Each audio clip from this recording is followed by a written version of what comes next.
வணக்கம். செல்வகுமாரின் நீண்டகால வானிலை ஆய்வு அறிக்கை. இந்த அறிக்கையோட தலைப்பு பொய்ப்பது போல் தெரியும் ஆனால் பொழியும். திடீர் மழை பொழியும், பொய்ப்பது போல் தெரியும். இதில் எல்லாமே புரிஞ்சிருக்கும். ஒரே வரியில் எல்லாமே அடங்கியிருக்கும். முழு நம்பிக்கை உங்களுக்கு வேண்டும். அதிகாரப்பூர்வ வானிலை அறிக்கைக்கு இந்திய வானிலை ஆராய்ச்சித்துறை அறிக்கையை பார்க்கவும். 2025 செப்டம்பர் 17 புதன்கிழமை அதிகாலை நிலவர வானிலை பதிவு. இன்றைக்கு வளிமண்டலத்தில் நீடிக்கக்கூடிய, அதாவது தென்னிந்திய வளிமண்டலம், அதாவது தெலுங்கானா ஆந்திர பிரதேச வளிமண்டலத்தில் நீடிக்கக்கூடிய வளிமண்டல சுழற்சி வடமேற்கு வெப்பநீராவி காற்றை குவிக்கிறது, மழைப்பொழிவை கொடுக்கிறது. இன்றைக்கு நாளைக்கு நிறைய மழைப்பொழிவை கொடுக்க போகிறது. நேற்றைக்கு மணலி, நியூடவுன்லையும் ஸ்ரீபெரும்புதூர்லையும் 130 மில்லிமீட்டர் மழை பொழிந்திருக்கிறது. அதை விட கூடுதல் மழை இன்றைக்கு பொழியும், நாளைக்கும் அதே அளவு பொழியும். அப்போ 20 சென்டிமீட்டர் வரைக்கும் ஒரு இடங்களில் இருக்க வாய்ப்பு இருக்கிறது. பெரும்பாலான இடங்களில் 5 சென்டிமீட்டருக்கு மேலே பொழியும். எல்லா இடங்களுக்கும் மழை இருக்கு. இன்றைக்கு நாளைக்கும் பரவலான மழை. அதற்கு பிறகு வடகடலோரம், வடவுள் மாவட்ட பகுதிகளில் இருந்து கொண்டே இருக்கும். அவ்வப்பொழுது ஆங்காங்கே தென் மாவட்டங்களுக்கும் டெல்டா மாவட்டங்களுக்கும் இருக்கும். பெய்யும் இடத்துல வலுத்த மழை இருக்கும்.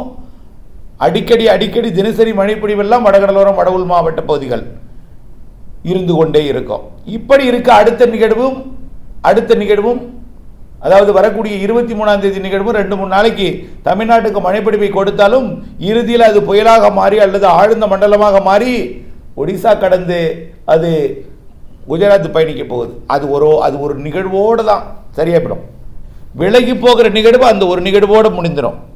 அடுத்த நிகழ்வு 5ஆம் தேதி வர இருக்கிறது. அது தற்பொழுது பசிபிக் பெருங்கடலில் உருவாகி அங்கிருந்து வர தொடங்கி இருக்கிறது. ஆக இன்னும் ஒரு 15 நாள் எடுத்துக்கொண்டு அது இங்கே வந்து சேரப்போகிறது. அதற்கு பிறகு 5ஆம் தேதிக்கு மேல் அந்த நிகழ்வு தமிழ்நாட்டிற்கு 15ஆம் தேதிக்குள் 2 நிகழ்வாக ஆந்திர பிரதேசம் கடந்து தமிழ்நாட்டுக்கு மழைப்பொழிவை தரும். சரி, இது நம்ம தென்மேற்கு பருவமழை காலம். இதில் பொய்ப்பது போல் தெரியும் பொழியும் அப்படின்னு சொல்றதுக்கு என்னன்னா, நேற்றைக்கு டெல்டாவில் எதிர்பார்த்தோம். ஆனால் நேற்றைக்கு திருவாரூர் மாவட்டத்தில் 22 மில்லிமீட்டர் தான் அதிகபட்சமாக திருவாரூர் மாவட்டம் திருத்துறைப்பூண்டில் பொழிஞ்சிருக்கு. பிற இடங்கள்லாம் மிரட்டி விட்டு போயிட்டு.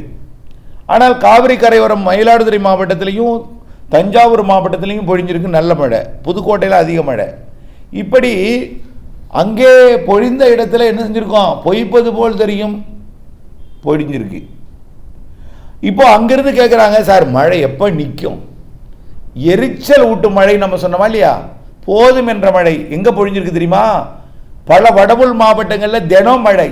போதுன்னு போட்டு எரிச்சல் அடைஞ்சிட்டாங்க.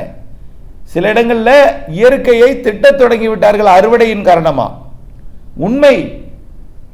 அதாவது பல்வேறுபட்ட தகவல்கள் எனக்கு வந்துட்டு இருக்கு.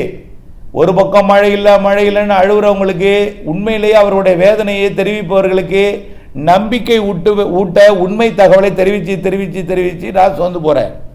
அடுத்த பக்கம் எப்போ சார் நிற்கும் இந்த மழை அப்படின்னு எரிச்சலோட கேள்வி கேட்குறாங்க. ஒரு சில இடத்துலேருந்து தினம் மழை பெஞ்சிட்டே இருக்குது. சில இடங்களில் அதுவும் கொட்டுது மழைங்கிறாங்க. இப்போ ஏரியா நிரப்பிட்டா நான் அப்புறம் வடகிழக்கு பருவமழையில் என்ன நிச்சயமாக வெள்ளம் தான் வரும் போல இருக்குது அப்படின்னு அவலூர்பேட்டையிலேருந்து பேசுகிறாங்க. இப்போ ஒரு சில இடங்களில் அது மாதிரி இருக்குது, தகவல் இருக்குது. இப்போ கூட அறுவடைக்கு மழை இடைவெளி விடுமான்னு கவலை. அடுத்தது விதைக்கிறதுக்கே போதுமான நீர் வேணும். அதாவது அதிக ஈரமும் இருக்கக்கூடாது, குறைந்த நீரமும் இருக்கக்கூடாது, தண்ணியும் தேங்கப்படாது. அப்போ தான் அது முளைக்கும். அதுக்கு போதுமான மழை இருக்குமான்னா இல்லை, மாறி இருக்கு. ஒரு இடத்துல பத்தலை, ஒரு இடத்துல அதிகம். இப்படி இருக்கு. இப்போ எல்லோருக்குமே மழையை வானிலை திருப்திப்படுத்துமான்னா அது திருப்திப்படுத்தாது. நேற்றைக்கு வரைக்கும் ஒருத்தருக்கு அறுவடை மழை வேண்டாம்னு சொல்லி இருந்தவர், சார் இந்த மழையே பெய்யாதா இப்போ இன்றைக்கு? ஆகவே மனது நாளுக்கு நாள் தேவைப்படும் பொழுது வானிலையை கொடுக்கணும். வேண்டாம் என்றால் அது நிற்கணும் என்றால் அது அப்படி செய்யாது. நாம தான் மழை நீரை சேகரித்து வைத்துக் கொள்ள வேண்டும். கைவசம் நீர்த்தேக்கி கவலை இல்லாமல் விவசாயம் செய்யணும். அப்படி உங்கள்கிட்ட மழைநீர் சேகரிப்பு அமைப்பு இருந்திருந்தால் அந்த தண்ணீரை பார்த்து நீங்கள் முளைப்பை ஏற்படுத்தி இருக்கலாம், அது நாற்று விட்டிருக்கலாம், அல்லது நடவு பணியை நீங்கள் செஞ்சிருக்கலாம். அப்புறம் இதுவரைக்கும் நீங்கள் நான் முளைப்பு ஏற்படுத்தவில்லை, அப்புறம் பயிரை வளர்க்கவில்லைன்னா அப்புறம் வடகிழக்கு பருவமழை பெய்யுது, அப்புறம் பயிர் வளர்ந்துருக்கணும். நீரை தாங்கும் அளவிற்கு அது செழித்திருக்கணும். அதுவே அப்படிப்பட்ட நிலை இல்லைன்னா இப்போ என்ன காரணம்? நம்மிடம்தான் குறை இருக்கு. இயற்கையோடு இணைந்து வாழலை. சரி, இயற்கையோடு இணைந்து வாழலைன்னா நாம் ஒரு விதியை வகுத்து கொள்ள வேண்டும் அல்லவா? உங்கள்கிட்ட 10 ஏக்கர் நிலம் இருக்கு, 1 ஏக்கரில் பண்ணைக்குட்டை அமைக்கலாமே. இல்லையே, அமைக்கவில்லையே நீங்கள். சார் எங்களுக்கு மழையே பெய்யல, நான் எதுக்கு பண்ணைக்குட்டை அமைக்கணும்? பெய்யும் இந்த வருஷம். பெய்த மழையெல்லாம் கடலுக்கு விட்டீர்கள், இப்பொழுது மழை பெய்யணும், நாற்று விடுறதுக்கு தண்ணி இல்லைன்னு கேட்குறாங்க.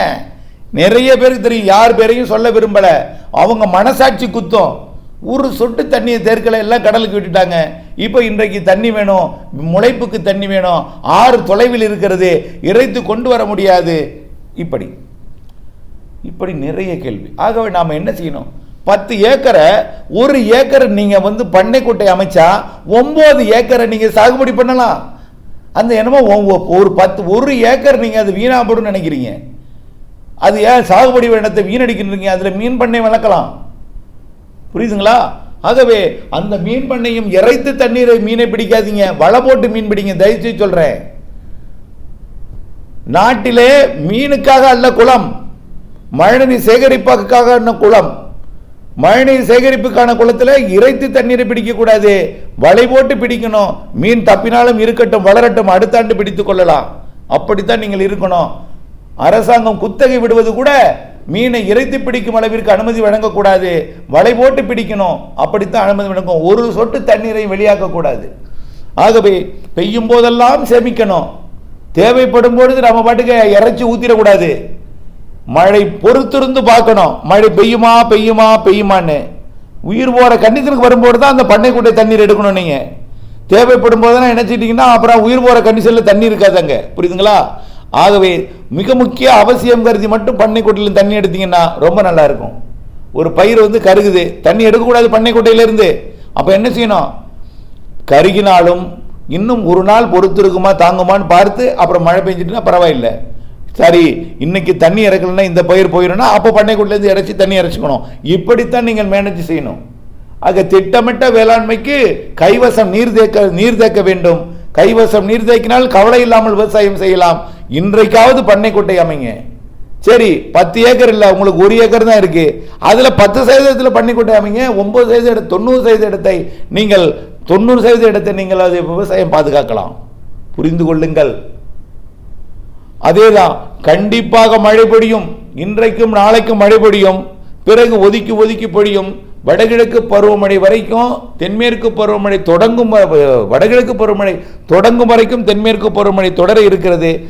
இந்த மழைக்கு பிறகு ஆங்காங்கே மழை பொழிவு ஒதுக்கி ஒதுக்கி இருக்கும். அக்டோபர் 5லிருந்து அக்டோபர் 15 வரை 2 சிஸ்டம் அது நிறைய மழை பொழிவை கொடுக்க போகுது. வடகிழக்கு பருவமழைக்கு முன்பே வடகிழக்கு பருவமழை தொடங்கியது போல 2 நிகழ்வு வரும். அந்த 2 நிகழ்வு வடகிழக்கு பருவமழையா தென்மேற்கு பருவமழையா என்று கேள்வி எடுப்போம். ஆனால் இந்திய வானிலை ஆய்வு நிறுவனம் வடகிழக்கு பருவமழையாக அறிவிக்காது, அது தென்மேற்கு பருவமழை காலம்தான். 2 நிகழ்வு ஆந்திர பிரதேசம் போகும், அது அப்படியே தலைகீழாக அக்டோபர் 18 வடகிழக்கு பருவமழையாக மாறிவிடும். அப்புறம் அதிலிருந்து மழை தான். மழை மழை மழை. இடைவெளி பெரிதாக இருக்காது. இடைவெளி இருக்கும், பெரிய இடைவெளி இருக்காது. இருந்தால் 1 நாள் அல்ல 2 நாள் தான் இருக்கும் இடைவெளி. ஏனென்றால் அடுத்தடுத்து வரிசை கட்டி வரும் நிகழ்வுகள், தமிழ்நாடு வரவேற்கும் நிகழ்வுகள். வங்கக்கடலோட தமிழ்நாட்டை ஒட்டிய கடலோர பகுதி நீரோட்டங்கள் வலிமை பெற்றிருக்கிறது, வெப்பம் வலிமை பெற்றிருக்கிறது. உயரழுத்தம் வட இந்திய நிலப்பு வடக்கு வங்கக்கடல் பகுதிக்கு வந்துவிடும். ஆகவே தமிழ்நாடு வரவேற்கும் விதமாக, தமிழ்நாட்டின் கரையோர பகுதியை வரவேற்கும் விதமாக, நிகழ்வுகளை வரவேற்கும் விதமாக மழை பொழிவிற்கு சாதக அமைப்பை ஏற்படுத்தும். கண்டிப்பாக ஜனவரி 26 வரை என்று சொல்லியிருக்கிறோம். இலங்கைக்கு பிப்ரவரியிலும் மழை தொடரும். தென் மாவட்டங்களுக்கு ஜனவரி இறுதி வரை இருக்கும். இதில் பொங்கல் வரை கனமழை இருக்கும். நிகழ்வுகள் மழை, சிறு நிகழ்வும் நிறைய மழை தரும், வலுவான நிகழ்வு உண்டுன்னு சொல்லிட்டே இருக்கோம். தயவுசெய்து புரிஞ்சுக்குங்க. ஏற்கனவே வானிலை அமைப்பு லானின் அமைப்பை சொல்லிட்டோம். லானின் அமைப்பில் நிகழ்வு உருவானாலும் வெப்பத்தை உறிஞ்சி ஊதினாலும் வெப்பத்தை கொண்டு வந்து சமன்படுத்துவதற்கு பசிபிக் பெருங்கடல் நீரோட்டம் ஆசிய பக்கத்தை நோக்கி இருக்கிறது என்பதனால கவலைப்பட தேவையில்லை. அதே போல பசிபிக் பெருங்கடலுக்கு அருகில் கூடிய தென்சீன கடலும் தாய்லாந்து வளைகுடாவும் வலிமையாக இருக்கிறது. அதனைத் தொடர்ந்து வங்கக்கடல் பார்த்தீங்கன்னா பசிபிக் பெருங்கடலோட வலிமையான நீரோட்டம் இருக்கு வங்கக்கடல்ல. அதுலேயும் குறிப்பா தெற்கு மத்திய, தென்கிழக்கு, தென்மேற்கு, இலங்கை, தமிழ்நாடு ஒட்டிய வங்கக்கடல் பகுதியெல்லாம் வலிமையான நீரோட்டத்தால் இருக்கு, பிணைக்கப்பட்டிருக்கு. ஆகவே நல்ல மழைப்பிடிப்பு இருக்கிறது. நிகழ்வுகள் மழை, அடுத்தடுத்த நிகழ்வுகள் மழை என்பதில் மாற்றம் இல்லை. தொடர்ந்து அறிவித்து கொண்டே இருக்கோம். 6 மாசமா அறிவிச்சாலும் இது காதில் யாருக்கும் கேட்காது. ஏன்னா இது வானிலை அறிக்கையாவது ஆடியோவை கேட்க அவர்களுக்கு நேரம் இருக்காது. எழுத்துப்பூர்வமான அறிக்கைக்கு நேரம் இருக்கும், அதற்கான எனக்கு நேரம் இல்லை என்பதை நீங்கள் புரிந்து கொள்ள வேண்டும். ஒவ்வொரு அறிக்கைக்கும் 5 நிமிடம் செலவு செய்யுங்கள். நாளொன்றுக்கு 5 நிமிடம் செலவு செய்தால் வானிலை மாறுதல் துல்லியம் அறிந்து திட்டமிட்ட வேளாண்மை செய்து லாபம் அடைந்து விடலாம். இதற்காக அமர்ந்து கூட நீங்கள் கேட்க வேண்டியதில்லை. கழிவறை செல்லும் பொழுதும், உணவு அருந்தும் பொழுதும், வாகனங்களில் பயணிக்கும் பொழுதும் நீங்கள் இதை ஒழுக்கி செய்யலாம்.